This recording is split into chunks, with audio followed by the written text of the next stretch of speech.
Venha mais uma vez, pessoal.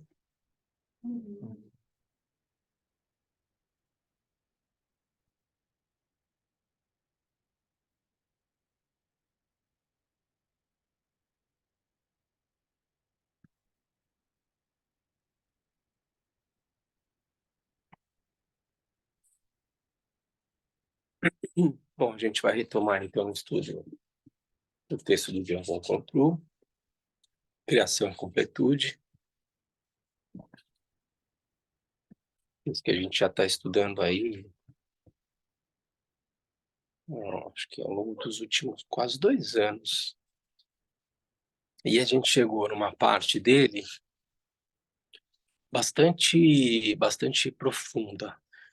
Como eu mencionei em janeiro, quando a gente estava estudando esse texto, a partir de agora, por exemplo, o Kalu Rinpoche passa a dar algumas orientações um pouco mais abrangentes a partir dessas instâncias que a gente começa a ver agora.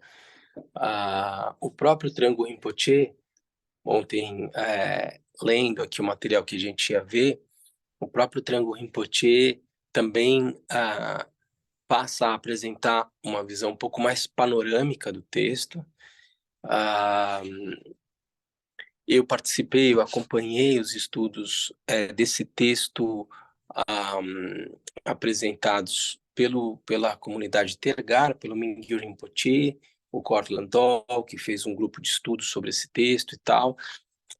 A partir dessa parte também do texto, há uma exposição um pouco mais abrangente, porque o nível de profundidade que é tratado a partir de agora é, é bastante acentuado. Fundamentalmente, o que se faz a partir dessas instâncias é começar a tratar um pouco mais da prática de reconhecimento da natureza da mente, que de certa forma está associada a não somente, mas de certa forma está um pouco mais associada à etapa de completude. O texto aqui fala das práticas de criação e completude. Obviamente, é importante enfatizar que como meios hábeis, né, essa distinção de etapas de criação e completude não é para ser compreendida como uma clivagem, uma diferenciação é, é, deixando escapar o caráter orgânico, né, da prática. E isso é feito fundamentalmente para tornar o tema mais didático e daí por diante. Mas a gente precisa entender essas práticas, as práticas vajrayanas, os meios hábeis do Vajrayana de uma maneira integrada, única, as fases de criação e completude. Mas, enfim, a gente passou já uma etapa onde se debruçou mais sobre os aspectos da visualização da criação da divindade e daí por diante, e a gente começa a se aprofundar um pouquinho mais no processo de reconhecimento da natureza da mente, digamos, de certa forma dissociado da fabricação, como a gente está acostumado a conhecer quando a gente fala da prática de criação, da visualização de uma divindade, da circunambulação de um stupa, da prática de acumulação de mérito e daí por diante, como sendo, a gente já falou sobre isso, né? Recursos por meio dos quais você vai criando uma condição mais favorável para ir à essência dos ensinamentos do Senhor Buda, que é conhecer a realidade tal como ela é, por meio do reconhecimento da natureza da mente. A gente está entrando nessa etapa agora. Ao longo do mês de janeiro, nos últimos encontros, a gente a gente tratou das instâncias 25, que fala, né? Ao praticar dessa forma a meditação sobre a natureza da mente, o poder da devoção permite fazê-la desabrochar a partir do seu interior. Então, a gente falou em janeiro sobre o aspecto da devoção como um recurso fundamental, um aspecto marcante do budismo vajrayana, um meio pelo qual você acaba produzindo uma abertura no seu coração para que seja capaz de receber uma instrução direta que permita você conhecer a natureza da mente. A gente falou sobre isso na instância 25, não só isso. Na instância 26, a gente começou a detalhar um pouco a descrição que se faz da mente, a diferenciação de mente, natureza da mente, todos os conceitos em tibetano. Nós vamos revisitar um pouco essa instância 26, porque já faz aí um mês que a gente interrompeu esse estudo, e agora nós estamos numa parte muito minuciosa, e eu vou repassar de novo um pouquinho com vocês a instância 26 para a gente entrar hoje na instância 27, que ela é um pouco mais detalhada, e fazer uma breve leitura, uma parte da leitura dos comentários do Trango Rinpoche sobre essa instância 27, mas não somente sobre a instância 27, e dessa forma a gente retoma o nosso estudo, né? Esse mês a gente vai ter 5 encontros, são 5 domingos. A ideia, pelo que eu estou vendo do texto, é que a gente consiga concluir esse texto até o final do ano. Então, esse março a gente vai ter 5 encontros, em junho mais 5 e em outubro mais 4. E eu imagino que a gente consiga cobrir todo o texto, e aí a partir do ano que vem eu vou escolher aqui um outro texto de ensinamentos, mas com certeza a minha disposição como a perspectiva. Eu me lembro do Lama Trilé falando da forma como o Kalu Rinpoche ensinava, e aqui para mim eu trago essa referência como uma inspiração, né? Sem nenhum tipo de pretensão, mas essa maneira circular de ensinar, muito provavelmente a partir do ano que vem eu devo selecionar um texto mais, digamos, mais fundamental, trazendo mais as bases dos ensinamentos do Senhor Buda, porque o nível de densidade desse texto, ele chega num ponto onde é importante a gente retomar os ensinamentos mais fundamentais, que não são mais simples e que não são desnecessários. Eu estou lendo um texto do mestre Dzogchen, e ele fala que se você, e isso vale para o André e para a Gabriela aqui, talvez para o Daniel também, não sei, comentei um pouco sobre isso com a Tami, se vocês verdadeiramente meditarem sobre as preliminares comuns, isso já é metade do caminho. Preciosa existência humana, impermanência, lei do karma, ou lei de causalidade e insatisfatoriedade de samsara. Então, retomar esses ensinamentos mais fundamentais, daí por diante, não significa, agora nós vamos fazer o arroz com feijão. Não. Se vocês pegarem a sadhana das preliminares especiais Champa, as instruções que estão em pequenas letras do Kyumpo Nelger, ele vai dizer que a reflexão sobre as preliminares comuns e a prática das preliminares especiais são mais importantes. São mais importantes. E aquele texto, Daniel, é o texto que a gente faz uso para fazer a prática de Mahamudra. O texto da sadhana do Nondro, das preliminares especiais, é no meio daquele texto que você recebe algumas instruções especiais para fazer a prática de Mahamudra. Então, tudo que o Punelger está dizendo isso. Só um parênteses que eu estou abrindo para dizer, essa maneira circular, a gente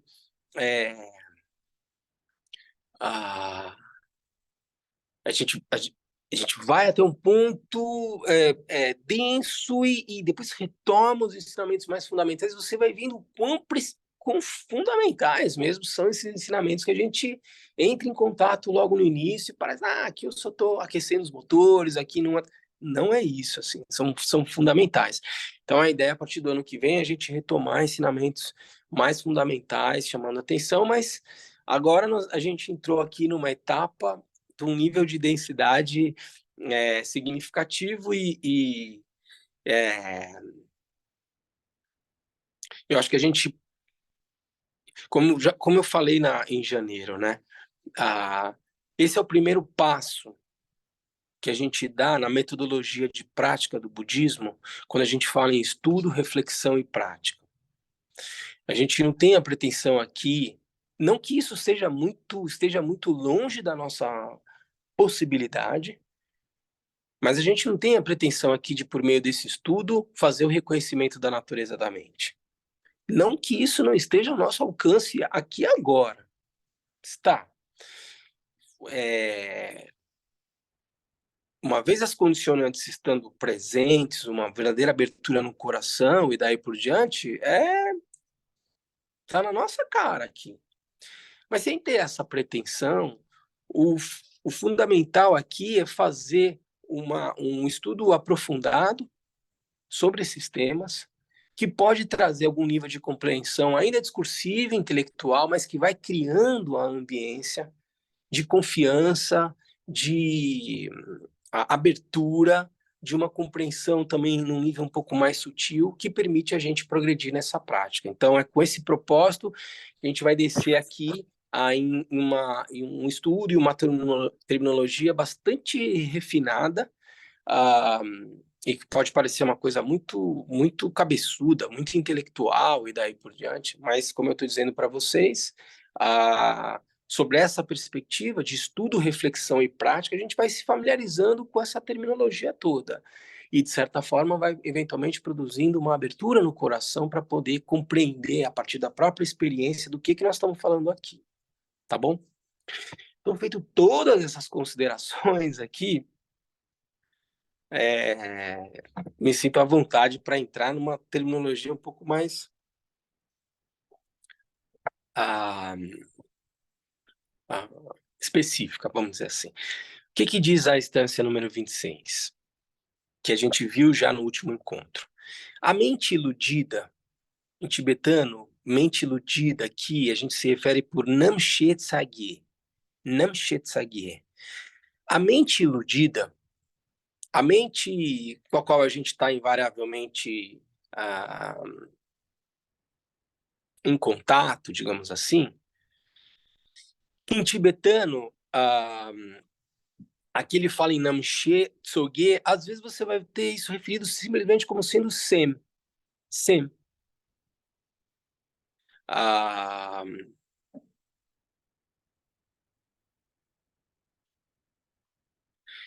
Quem tiver estudando tibetano, Sa Drenbu Se Ma Sa Sem. Quando você pegar um texto falando em Sem, a gente está falando em mente de uma maneira mais convencional. Aqui ele está sendo mais específico, falando sobre Namche Tsagye. A mente iludida, portanto, consiste nos 8 grupos de consciências impuras.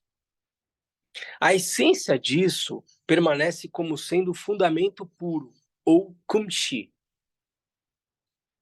também referido como alaya, só alaya. Então, a essência dessa mente, na qual se manifestam as 8 formas de consciência, chamada Namche Tsogye, a essência, o fundamento permanece sempre puro, como sendo Kunshi, base pura, né? Às vezes se refere também como Kumshi Yeshe, né? Aqui ele está falando em Kumshi, mas é o mesmo significado, né? Ou base de tudo pura, na nossa mente. Então, a essência disso permanece como sendo o fundamento puro Kumshi. Para se referir à sua essência em si, o termo mente em si é usado. Então, aqui a gente está fazendo uma referência a Semni. Sem, como sendo a mente convencional, onde se manifestam as 8 consciências, e daí por diante. Semni, quando a gente está falando em natureza da mente. Toda vez que você escutar a prática de reconhecimento da natureza da mente, nós estamos falando em Semni, nós estamos falando do reconhecimento de Kumshi, da base pura da mente. Kumshi Yeshe também. O onisciente Ranjun considerava que os 8 grupos são as 5 consciências sensoriais, consciência visual, auditiva, tátil, gustativa, olfativa, a consciência mental, pensamentos, imagens mentais e daí por diante. A consciência perturbada, ou Nyam-I, e que também é referido como sendo manas, e que é a experiência de realidade que produz uma sensação da existência de um eu, que percebe essas outras formas de consciência. E a consciência base, Kumshi Namshe. Kumshi Namshe. E aqui, a consciência base de tudo é também referida como sendo Alaya Vijnana.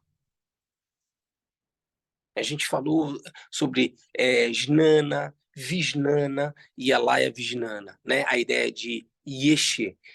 She como sendo a capacidade de conhecer, o aspecto claridade da mente. E Yeshe, então, Shepa tem a ver com essa cognição, capacidade de conhecer tudo que na mente se manifesta. A expressão Ye, de Yeshe, traz a noção de primordial, como sendo algo desde sempre existente, né? Kumshi Namshe, então, essa base de tudo pura, capaz de conhecer tudo aquilo que nela se manifesta. E Kumshi Namshe, como sendo a consciência base de tudo, uma consciência, ou aqui também referida como sendo essa mente iludida, né? A gente pode se referir a isso também, como sendo Kumshi Namshi.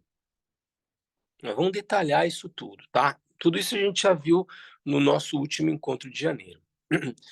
Uma vez que todas essas produzem a consciência instantânea, e aqui a gente fez uma discussão no nosso último encontro, essas 8 formas de consciência, e alguns vão mencionar uma 9ª consciência, que seria essa consciência instantânea, que dá o sentido de continuidade da experiência, e de conjunto, de certa forma, né?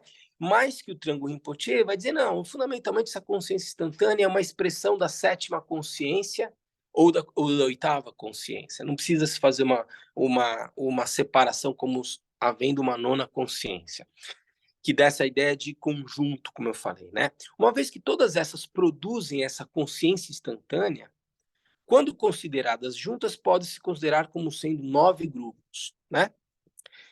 Mas o Trango Rinpoche vai dizer, não, essa 9ª, na verdade, é uma derivação, digamos, da 7ª e da 8ª.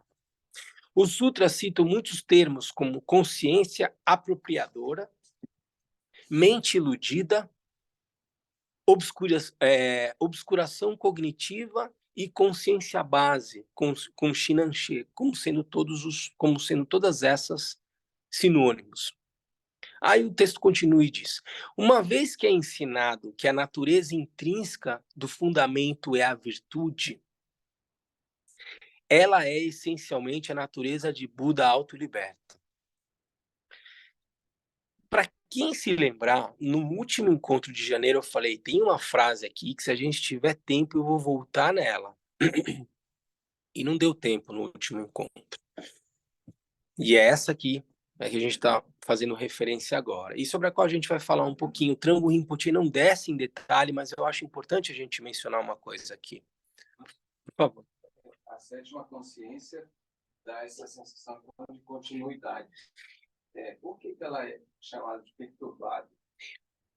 Na verdade, essa que dá uma sensação de continuidade, de conjunto, seria essa 9ª consciência, não a 7ª.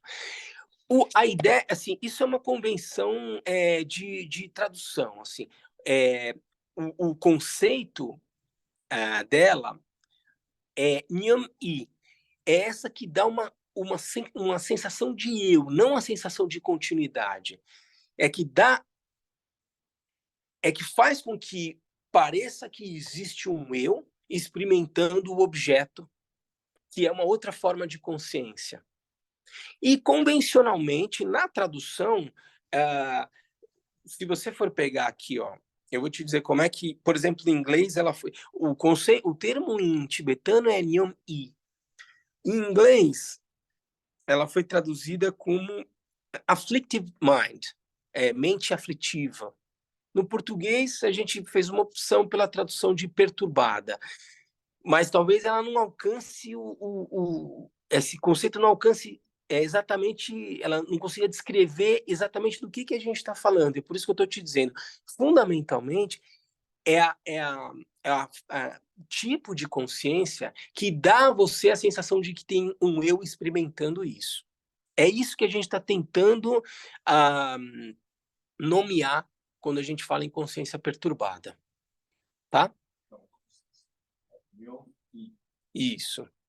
E tem a palavra Nyomon, que são as emoções.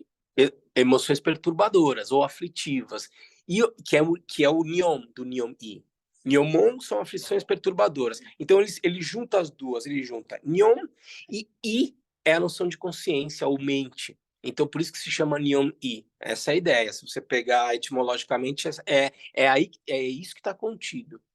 Então, assim... No final, as emoções perturbadoras, né, que a gente experimenta, elas estão relacionadas com essa mente Nyom-i. Exatamente. Então, isso, como eu estava dizendo para o VAR, essa sensação de gosto, não gosto, quero, não quero, raiva, desejo e daí por diante, são uma série de emoções fruto do contato com essas experiências sensoriais que a gente tem, que dão a sensação de que tem um eu que gosta ou não gosta, quer ou não quer, deseja ou não deseja, e daí por diante. Então, eles vão didaticamente aglutinar, digamos isso, como sendo uma sétima consciência, e chamada consciência perturbadora, e daí por diante. Se você pegar os textos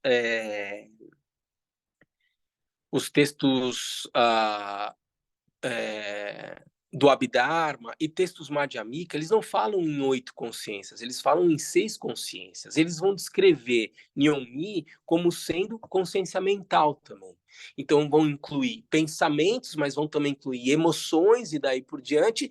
E essa oitava consciência que a gente chama que a consciência depósito, né? onde ficam, digamos, de certa forma, armazenadas todas essas tendências, hábitos e daí por diante, e que a gente fez talvez alguma coisa que se aproxime com a ideia que a gente tem aqui no Ocidente, seria a noção de talvez inconsciente, né?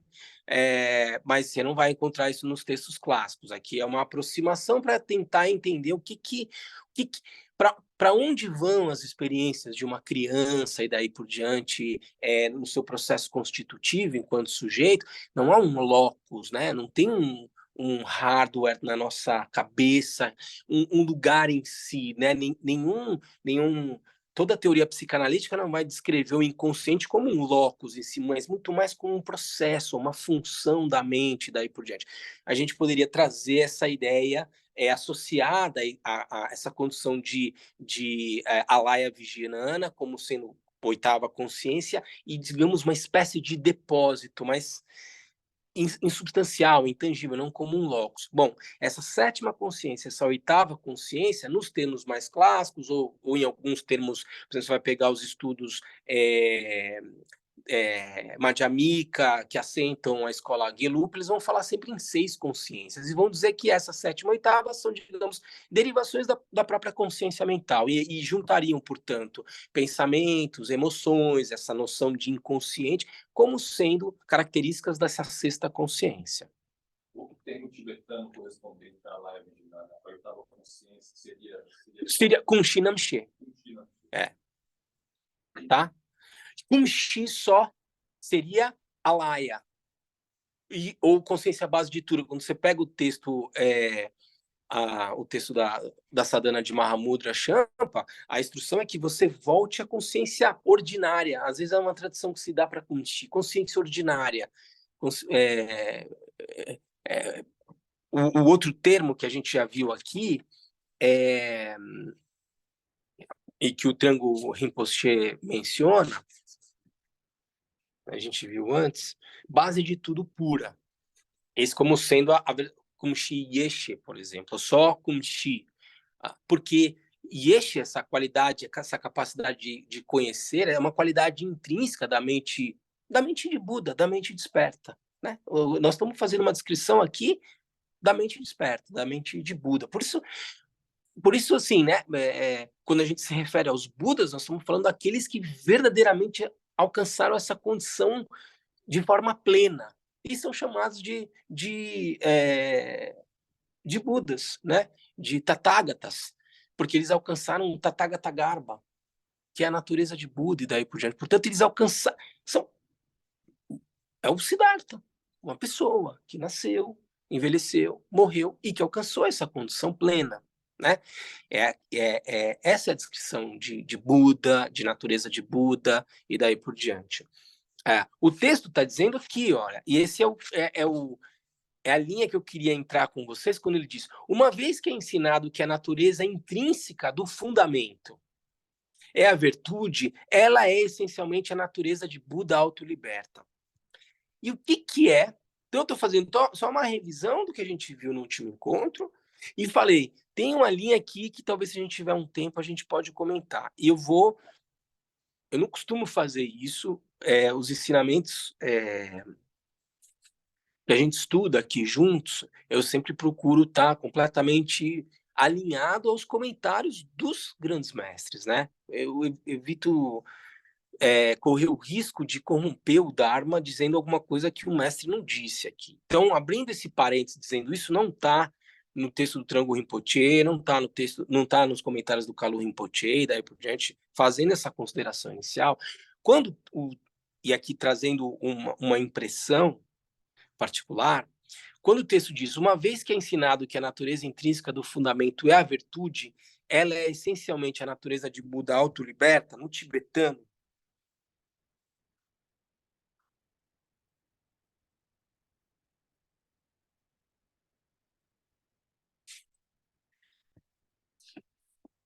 o texto é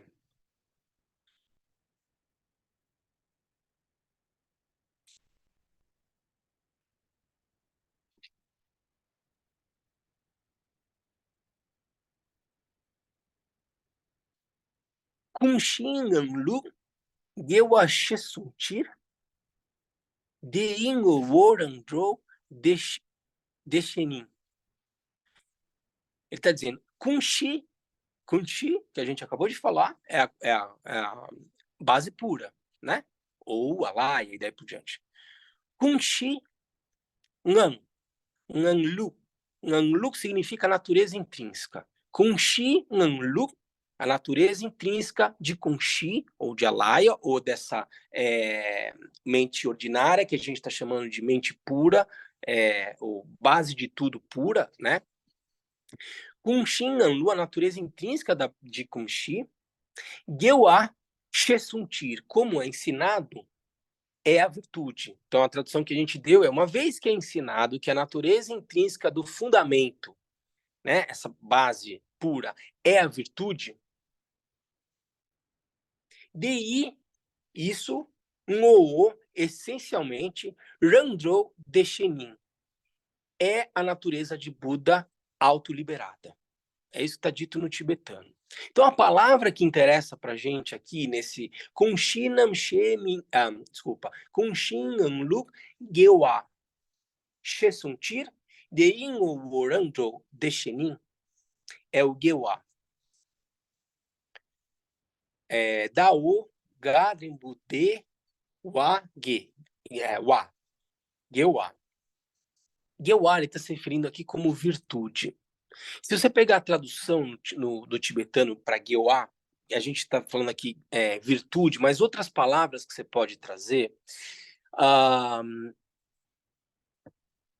para essa expressão.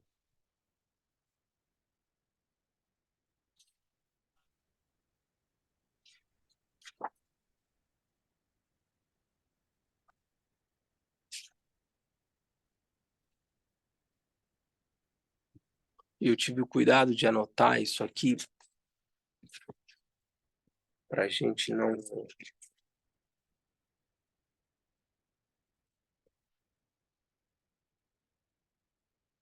falar nenhuma bobagem. queria trazer exatamente.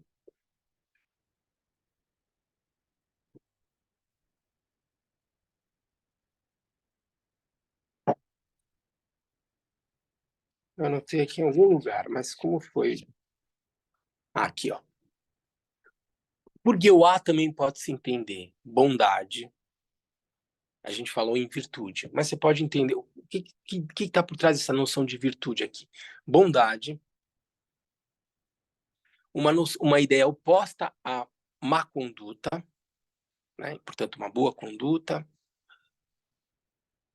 bondade ou caridade. Tem um aplicativo do tibetano que traz uma coletânea de uns 4 ou 5 dicionários de tibetano.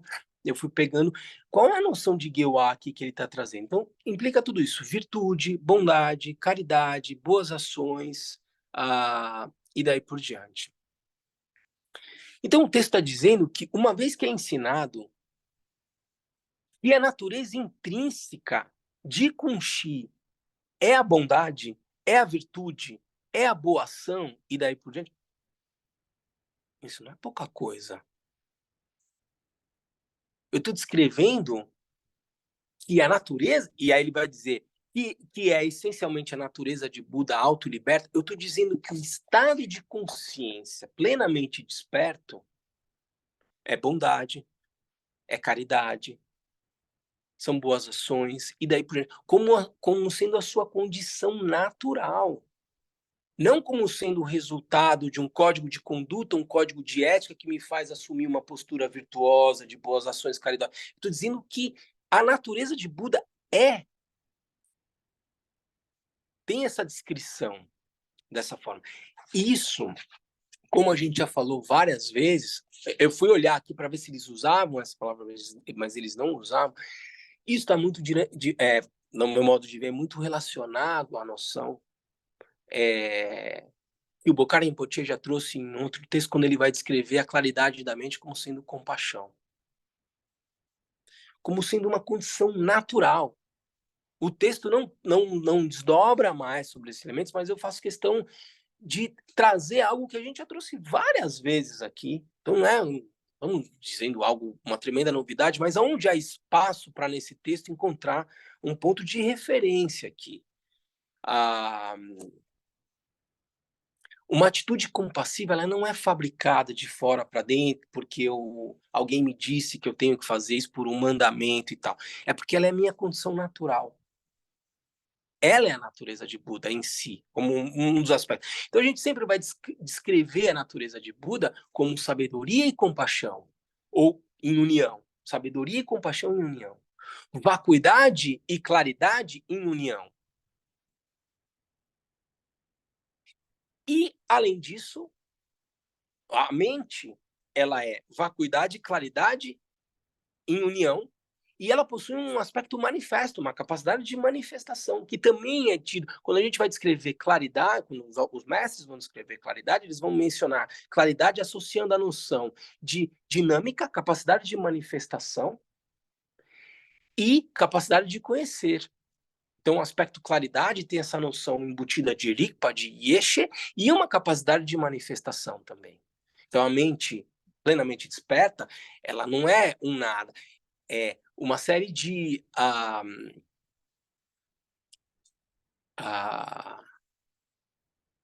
uma série de experiências, fenômenos e daí por diante se manifestam na mente.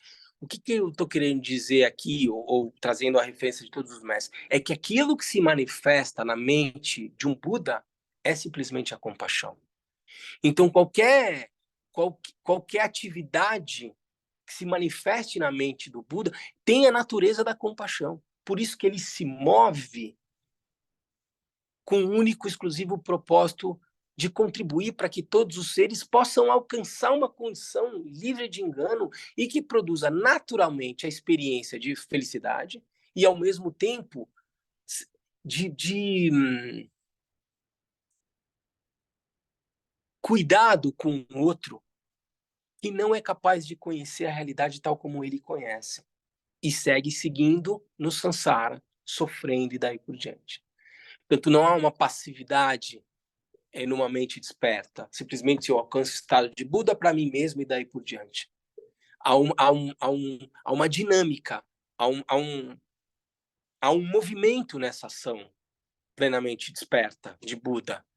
E esse movimento tem a natureza da compaixão.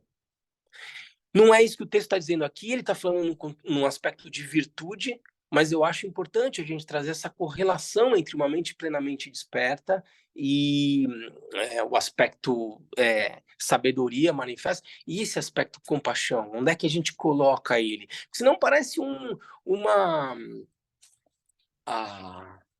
emoção qualquer. Eu senti compaixão pelo outro e tal, não sei o quê. Parece que é algo que deriva, de certa forma, de uma lógica de dualidade, de confusão e daí por diante. Né? Como é que eu posso imaginar uma noção de compaixão que não pressuponha a dualidade? Porque aqui, quando a gente vai falar da claridade, eu estou falando do aspecto da bodhicitta última, fora da lógica de dualidade. E mesmo não havendo a dualidade, ela é capaz de se mover, porque ela é capaz de reconhecer como o Buda, Shakyamuni, depois que alcançou o estado de Buda, passou 45 anos estudando na Baixada do Ganges, mas ele não abria a boca para conversar, para jogar a conversa fora e daí por diante. Quando ele usava a palavra a partir de uma mente onisciente que reconhece a experiência de sofrimento, porque o fato dele alcançar o estado de Buda não o torna insensível com a maneira como os outros percebem a realidade. E a partir de uma dinâmica natural da sua mente, se engaja numa atitude compassiva, a partir da bodhicitta última, fora da lógica de dualidade. Enfim, estou fazendo uma enorme digressão, porque em nenhum momento o texto trouxe um aspecto como virtude para descrever a natureza da mente. Porque ele está dizendo aqui, uma vez que é ensinado que a natureza intrínseca do fundamento, Kunti, é a virtude, ela é essencialmente a natureza de Buda autoliberta. E eu achei importante trazer alguma referência para explicar, ou para fazer pelo menos uma aproximação, porque ele não está falando aqui em ninje, em compaixão em si, ele está falando em gewa, mas pelo menos trazer uma aproximação dessa noção de virtude e a característica de dinâmica ou de aspecto claridade da mente que mestres como, por exemplo, Bukhara Rinpoche vão associar a noção de compaixão. Tá bom? Era um compromisso que eu tinha feito no último encontro, mas não deu tempo, então eu estou fazendo essa referência agora. Interessante que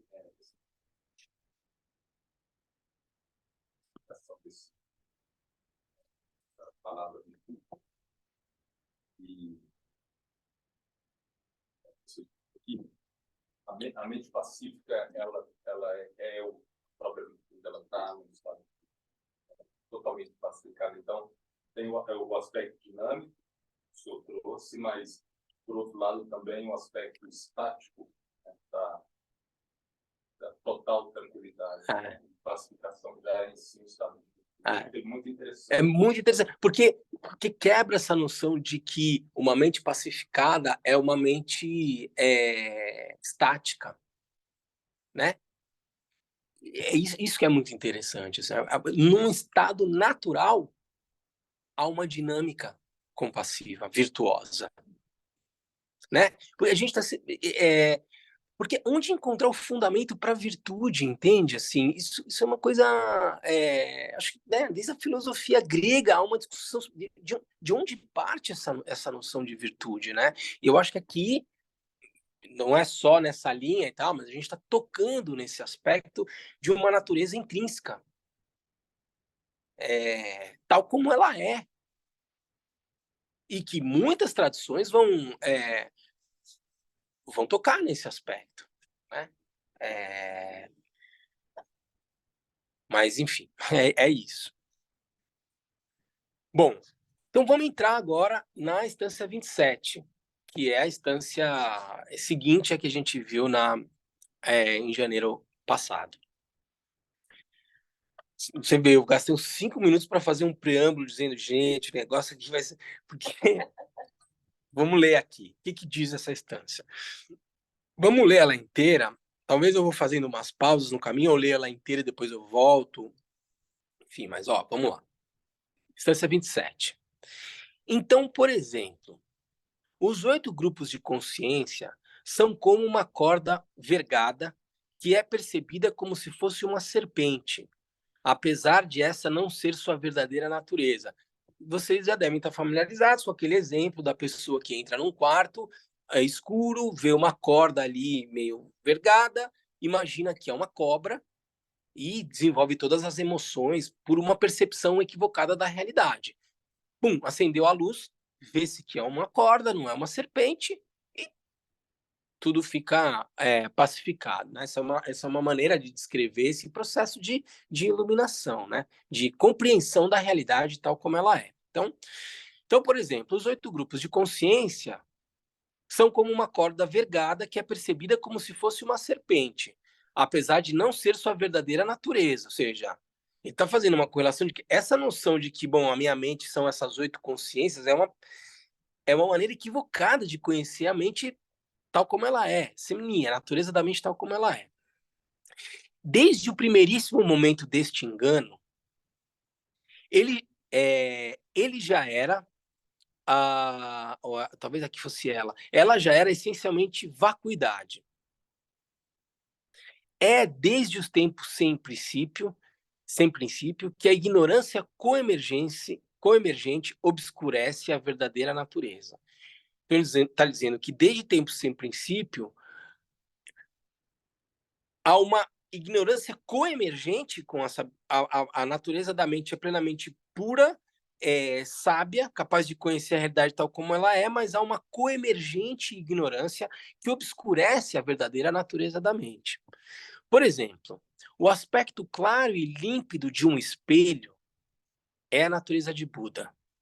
E a mancha nele é a consciência base. O que é consciência base? Kunshi Namshi.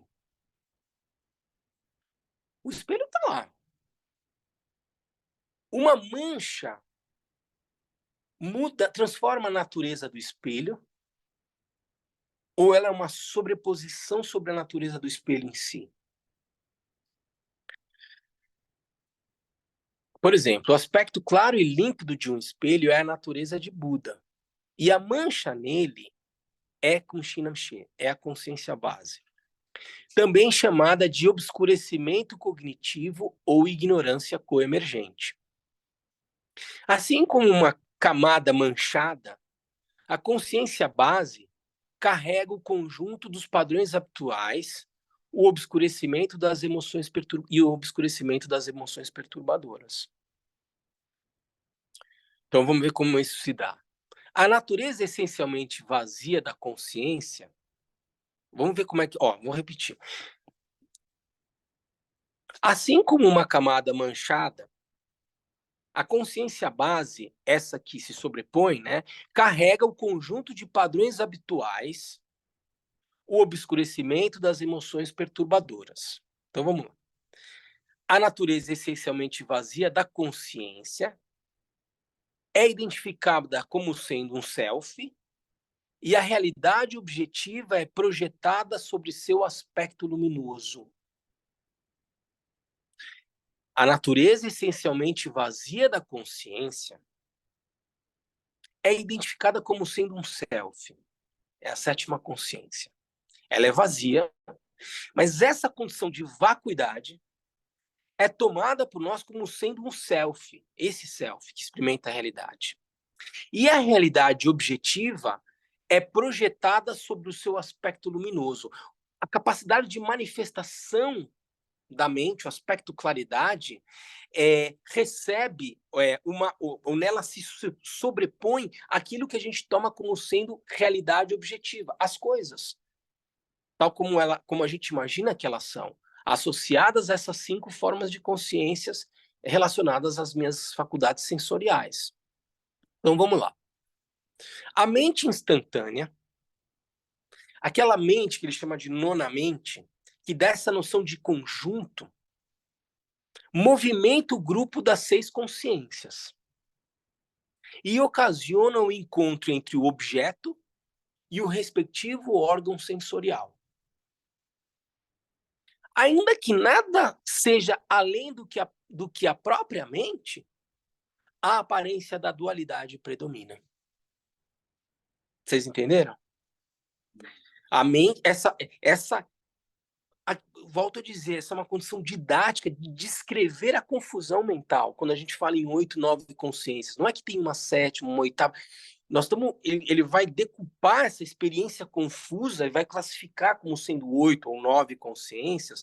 A gente viu o Trango dizendo que essa nona consciência, na verdade, é uma derivação da sétima, oitava, mas o que ele está dizendo é o seguinte: essa nona consciência, que dá essa sensação de conjunto dessas 8 consciências, movimentam as 6 consciências, consciência visual, auditiva, tátil, gustativa, olfativa e consciência mental, pensamentos e daí por diante, e ocasiona o encontro entre o objeto e o respectivo órgão sensorial.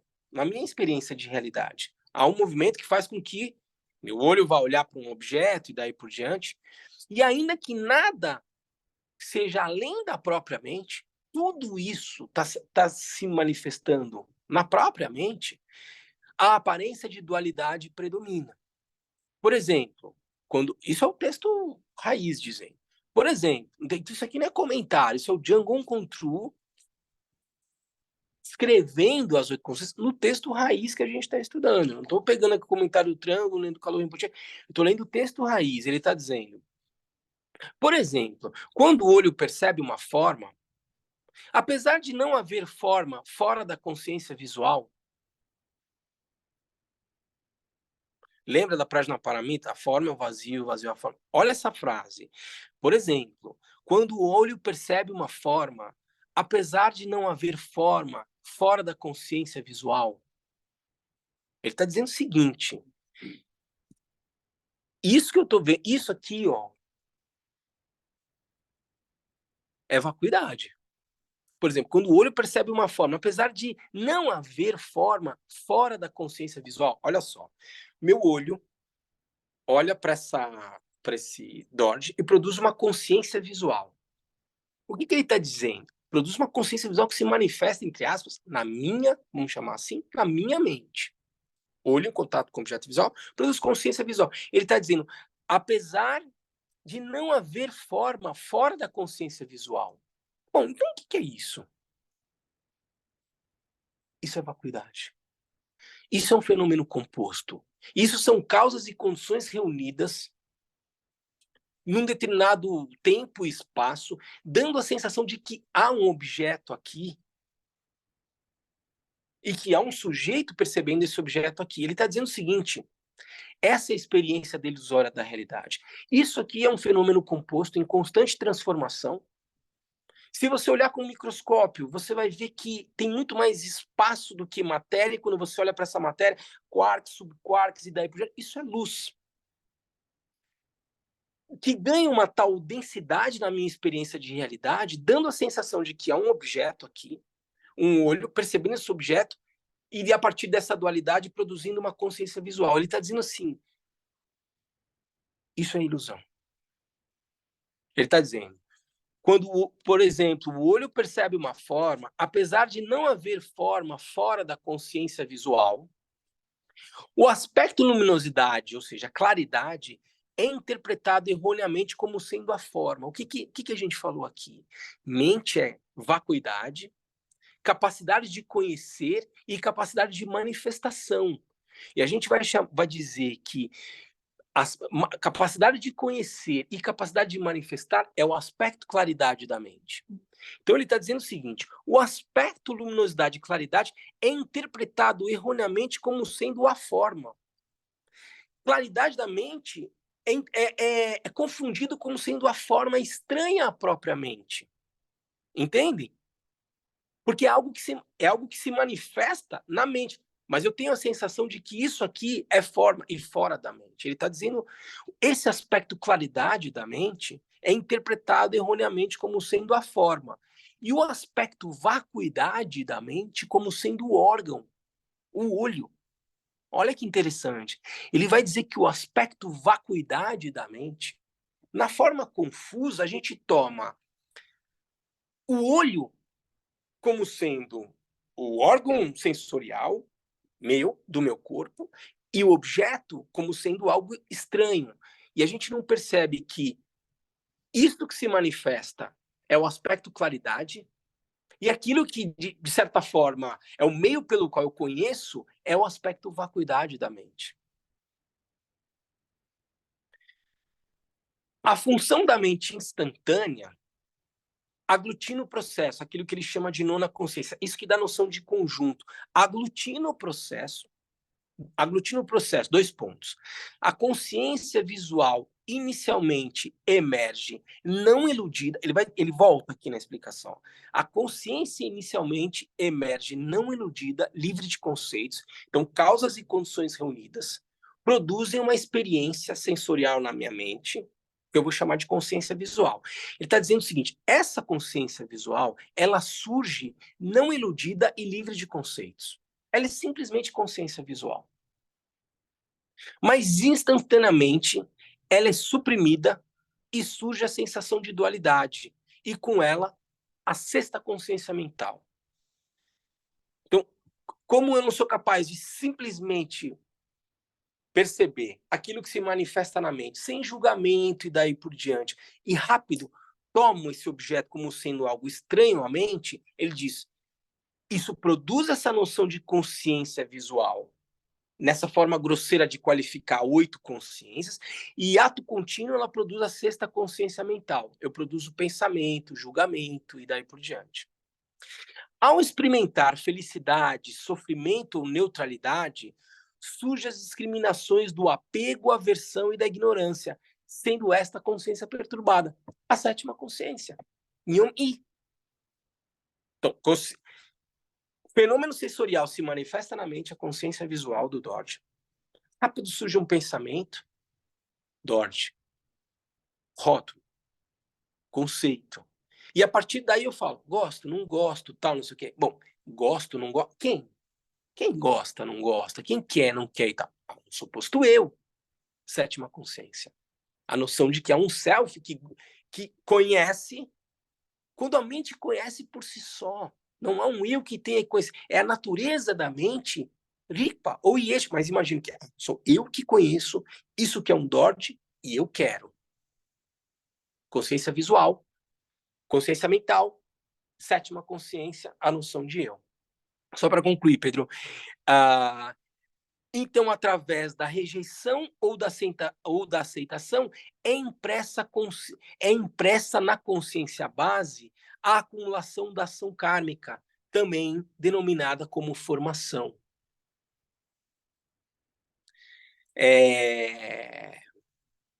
Passa pela minha Dodge, consciência, olhei, consciência visual, Dodge, rotulei, gosto, não gosto e não posso ter, sei lá, um dia eu compro. Deixo isso, eu formo uma tendência kármica, um dia eu quero comprar um Dodge como esse.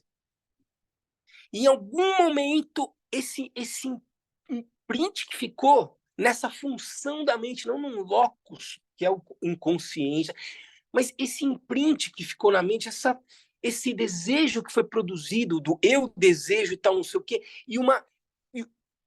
e quando a gente está falando nos escândalos, a gente fala em forma, sensação, percepção, formação mental e consciência. A gente vai ver isso na instância 31, não vou querer adiantar isso agora, mas esse impulso, essa ação volitiva, deixa algum tipo de imprint nessa consciência base, que eu chamo de consciência depósito, e que gera tendência e que é karma. E que em algum momento vai amadurecer. Eu vou te deixar, só para a gente não perder a linha, que ele vai retomar isso aqui de novo. Ele vai dizer, quando a sexta consciência é considerada em conjunto com a consciência instantânea, percebendo exteriormente por meio dos 5 sentidos, ela surge como objeto. Ele está aqui falando da consciência mental. Quando a consciência perturbada, que é a sétima consciência, funciona em conjunto com a consciência instantânea, as 2 vezes que ele está falando em consciência instantânea, essa consciência que dá a sensação de conjunto, voltada para dentro, ela deixa padrões habituais na base. Deixado lá, o karma permanece sem efeito, com potencial inevitável até amadurecer. Então, eu planto uma sementinha kármica, dessa forma como eu descrevi aqui, olhei, né? Surgiu consciência visual, quinta consciência, Dort, pensamento, conceituei, quero, não quero, tal, tenho algum tipo de desejo, pressupõe um eu que deseja, aí eu deixo e falo, por exemplo, mas, digamos, eu não posso ter isso, mas um dia eu quero ter um Dodge como esse e tal, não sei o quê. E fica ali nessa mente, essa experiência, que em algum momento, quando eu estiver viajando e estiver numa loja, e daí olha aquele Dodge que eu vi e tal, que eu queria ter, mas aquele era do centro, não podia, agora eu posso comprar, e daí eu vou lá, sigo uma tendência produzida na minha própria mente, vou lá e compro o Dodge. Veja, isso é um hábito e tendência cultivado anteriormente que me levou a agir. Karma é ação. E é assim que vão se dando os 4 véus. O véu da ignorância, que não reconhece a base pura, né? Simplesmente o estado natural da mente, lúcido, capaz de conhecer tudo, gerando uma noção de dualidade, que é o segundo véu, um sujeito e um objeto, gerando as emoções perturbadoras, quero, não quero, desejo, ciúme, raiva e daí por diante, levando ao quarto véu, que é o karma, que é a ação. E isso é que me condiciona no samsara. E assim eu vou permanecendo experimentando a realidade e, de certa forma, como é dito nos ensinamentos, sofrendo não na perspectiva de que há o sofrimento como algo com uma existência inerente, algo em si, de um ponto de vista ontológico. Não. Sofrimento como sendo a forma como eu experimento essa realidade sem conhecer de fato tal como ela é. E alcançar o estado de Buda, livre de sofrimento, é conhecer essa realidade tal como ela é. E daí, o sofrimento simplesmente ele não é. Tipo, como? Isso é Buda.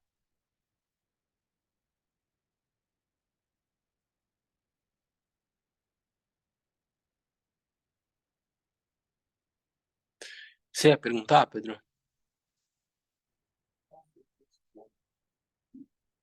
Eu tenho uma pergunta. Por favor, Wagner. Na oitava consciência, então temos semente kármica, né? E o nosso karma vai nos acompanhar numa existência futura, posterior.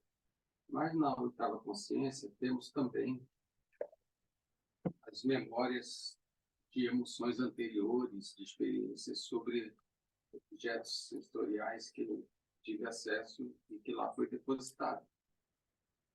Se eu levo o karma para outra existência, é possível que alguma dessas experiências da oitava consciência eu possa levar, não tudo, mas que ela surja numa existência posterior. Por exemplo, o Dalai Lama, Ponche, que criança apresenta alguns sinais para que seja reconhecido. Seria isso proveniente, além do karma que ele trouxe, de alguma memória da oitava consciência? Eu vou só colocar de uma forma essa pergunta assim. Veja assim, eu acho que é isso mesmo que você, da forma como você apresentou, mas não é que essa experiência da vida anterior é algo da oitava consciência. Eu tô entendendo, não foi, assim, é que, veja bem assim, para onde vai isso tudo? Digamos assim, eu olhei, eu olhei para isso aqui, e aí parei para olhar. Se, se, se eu olhar para essa madeirinha e eu deixar de olhar, isso simplesmente foi um episódio no tempo e no espaço específico. Isso simplesmente poderia ter acontecido e absolutamente desaparecido, concorda? Assim? Mas fica um registro desse olhar que vai poder produzir daqui a 2, 3 dias, o fato de eu olhar para uma outra coisa e, digamos, lembrar que eu olhei para essa madeirinha e daí por diante. Ou seja, isso não é um episódio absolutamente aleatório sobre essa perspectiva. De alguma forma, essa experiência que aconteceu aqui, de eu olhar para essa madeira, deixa algum tipo de registro. E esse registro, a gente vai dizer, ele fica nisso que a gente chama de consciência base aqui, né? Que é Kunshi Namshi. Essa mesma consciência base, né, que é Kunshi Namshi, ela na sua essência é Kunshi Yeshe. Ela é sabedoria pura e daí por diante. Essa descrição que a gente está fazendo, ou seja,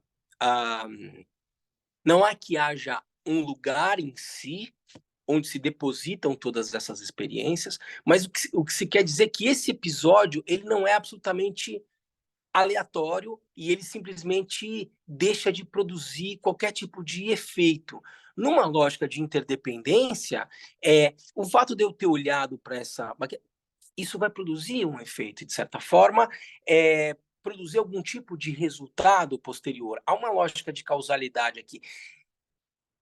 Isso, de alguma forma, deixa o que ele vai dizer, um print na consciência. E isso não vai passar. Isso não é algo absolutamente aleatório e daí por diante. Então, quando você diz, acho que até aqui eu não te falei nenhuma novidade, né, Wagner? Acho que o que você estava dizendo é por aí mesmo. Então, quando você diz assim, um Rinpoche, por exemplo, o Dalai Lama, né? Quando ele é reconhecido porque ele reconhece que ele viu essa baqueta na vida anterior dele, daí por diante, é justamente isso. Ele construiu ele, digamos, houve uma experiência de uma realidade a partir de fenômenos compostos reunidos e daí por diante, né? Produziu-se ali o sino e o dorje do Dalai Lama e daí por diante. Ele criou algum tipo de familiaridade com aquele objeto e daí por diante. E quando ele vai e ele deixa essa condição de existência e ele renasce. Esse imprint que ficou na relação que ele tinha com esse objeto e tal, eventualmente faz com que ele, como eu me lembro do que eu vi ontem à noite, eu estava jogando o Super Trunfo com meu filho.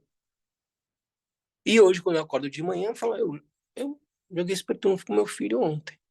Para uma mente muito mais, né, um praticante com muito mais realização e daí por diante, essa experiência pode eventualmente voltar na mente dele e ele fazer essa associação. Esse objeto era meu na experiência anterior de vida que eu tinha.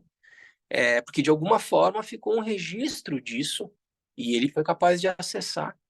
E de certa forma, né, a relação kármica que ele tem com aquele objeto faz com que aquilo seja instrumentalizado como uma forma de reconhecer, opa, então essa criança era o Dalai Lama na vida anterior.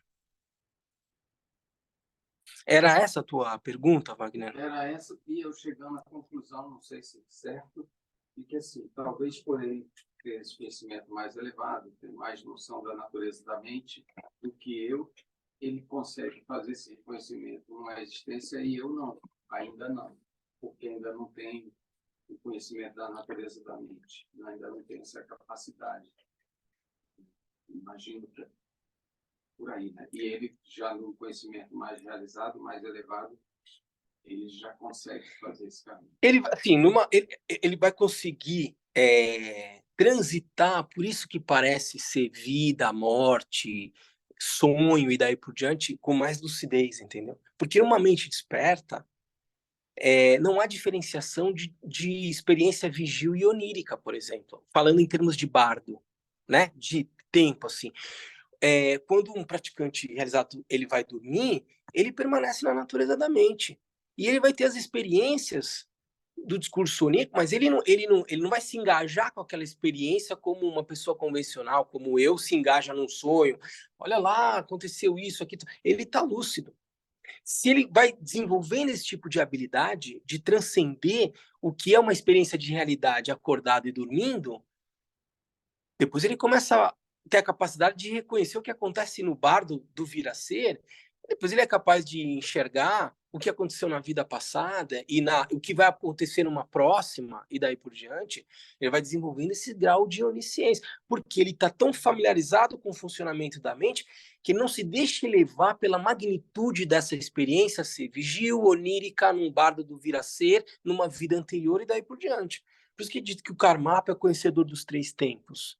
Veja, como o Karmapa é capaz de escrever uma carta dizendo onde ele vai nascer, o nome do pai, da mãe, a cidade onde ele nasce, o que vai acontecer no dia em que ele nasce, daí por diante. Porque o nível de lucidez, e veja, o que é dito, o Karmapa vai escrever, ele escreve por exemplo, o 17º Karmapa, ele deixou a carta dele, e isso é uma tradição, desde o primeiro Karmapa,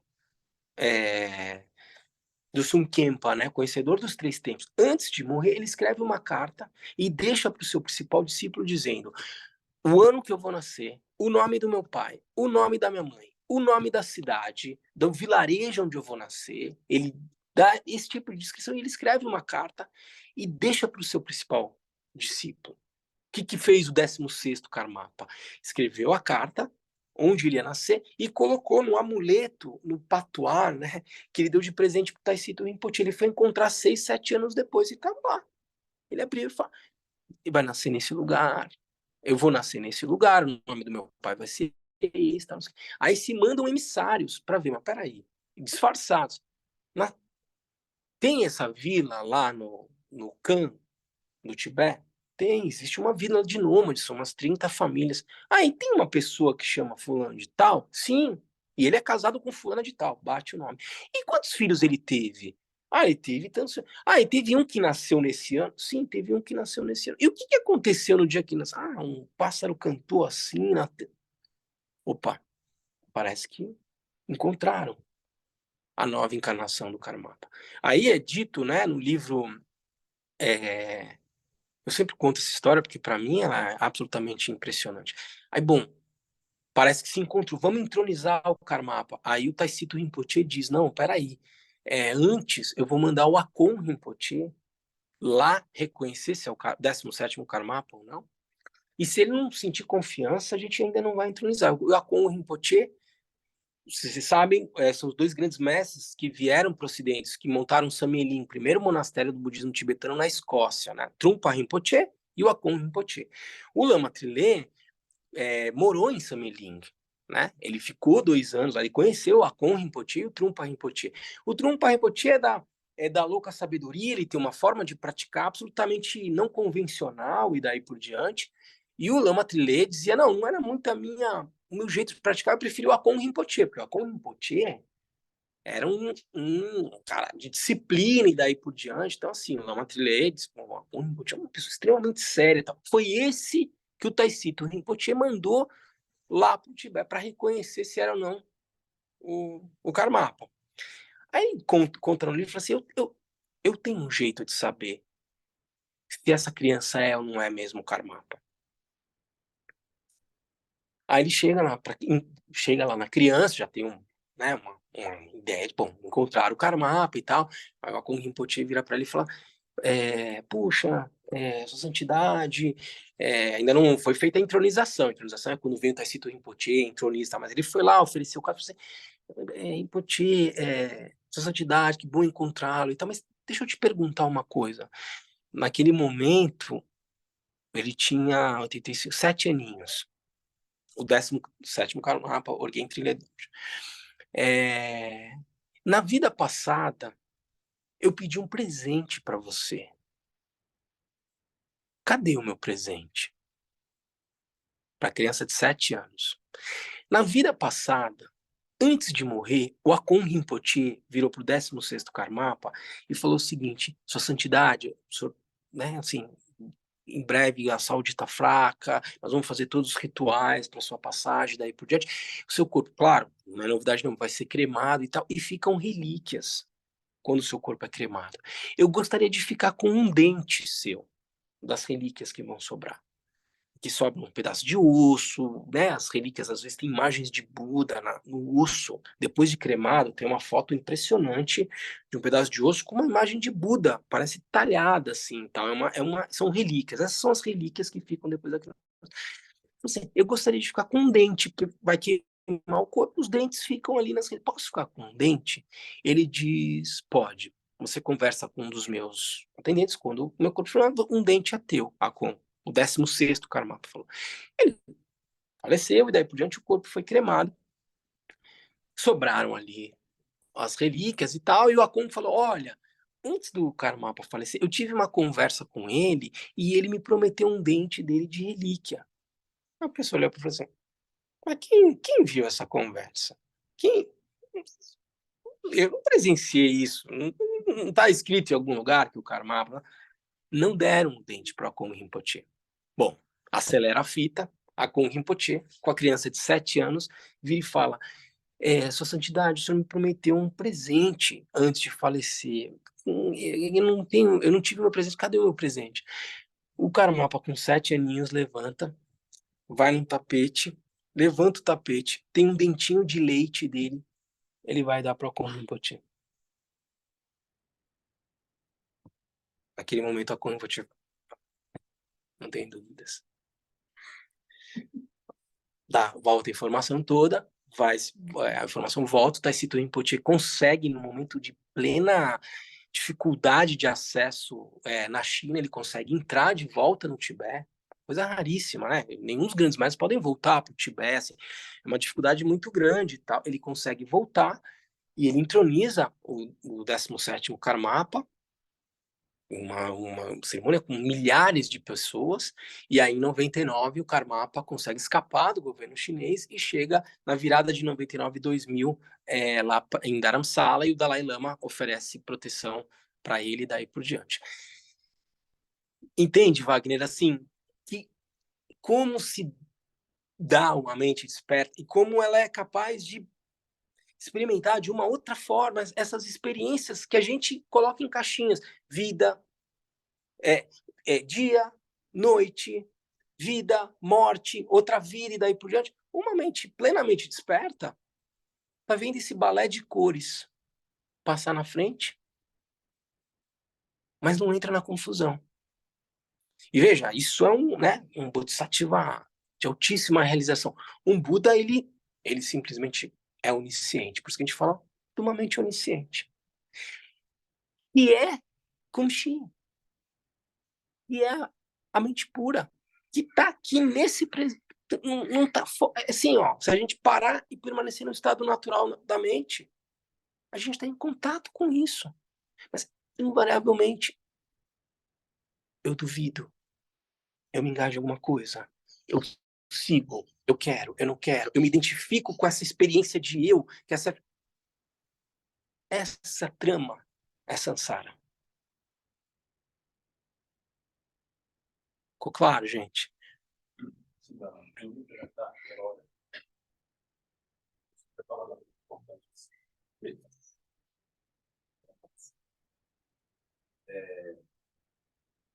Para entender melhor os final cheio e quando não se reconhece vacuidade como vacuidade, quando se interpreta a vacuidade como Deus, como sujeito, e quando se interpreta a claridade como objeto, a mente a mente Kumshi, ela está no aspecto não cheio, ao passo que quando se reconhece, né, o olho como vacuidade, o olho como luminosidade, tudo como mente, os dois aspectos como inseparáveis, a mente ela está em Yeshe, Kumshi Yeshe. Não seria, então, assim, Yeshe e Namshe não são duas mentes ou dois aspectos, mas é a mesma mente que tem apenas o reconhecimento ou não reconhecimento como diferente. Perfeito. Por isso a gente fala em reconhecimento da natureza da mente. Esse é o ponto fundamental, ponto da virada. Veja, por isso que eu usei o conceito de sobreposição. Veio que a gente deu o exemplo do espelho. Não é uma dualidade, há uma mente assim e uma mente assim. Não, não. Existe essa mente pura, desperta, que está aqui agora, que é a nossa própria natureza. Mas há uma sobreposição por não conhecer a realidade tal como ela é. Quando eu reconheço a natureza da mente, eu começo a dissolver essa mancha que está em cima do espelho. Vai nessa. E eu permito que ele reflita de forma incondicional. O espelho não faz julgamento. Ele não gosta mais de vermelho e de azul. Ele não faz isso. Ele simplesmente reflete. E quando eu reflito a imagem do espelho, se eu apontar um espelho aqui, ele vai projetar o branco, mas o espelho é branco? Ele se torna branco o espelho ou aquilo é a reflexão manifesta num espelho que reflete incondicionalmente? É preciso reconhecer isso. Nós estamos falando de uma sobreposição de ignorância em algo que já é. Uma poluição, um ruído, não numa dualidade. Porque senão parece que quando tem uma coisa não tem a outra. Sempre tem uma, mas eu não reconheço isso. A budeidade não está fora de mim, eu preciso alcançar lá fora, porque agora eu estou contra. Não, é só permanecer tal como as coisas são.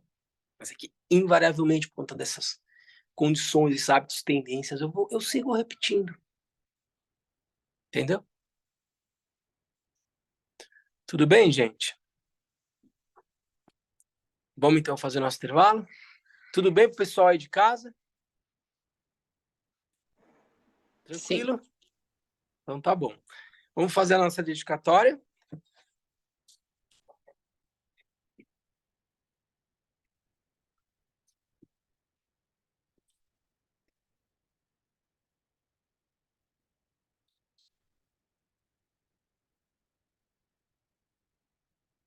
Graças a essa virtude, tendo realizado rapidamente o Mahamudra, possa eu conduzir a esse estado todos os seres sem exceção. Pela graça do Buda que obteve os 3 corpos, pela graça da imutável verdade do Dharma em si, pela graça da infalível aspiração da Sangha, possa essa súplica de dedicatória realizar-se tal como ela é.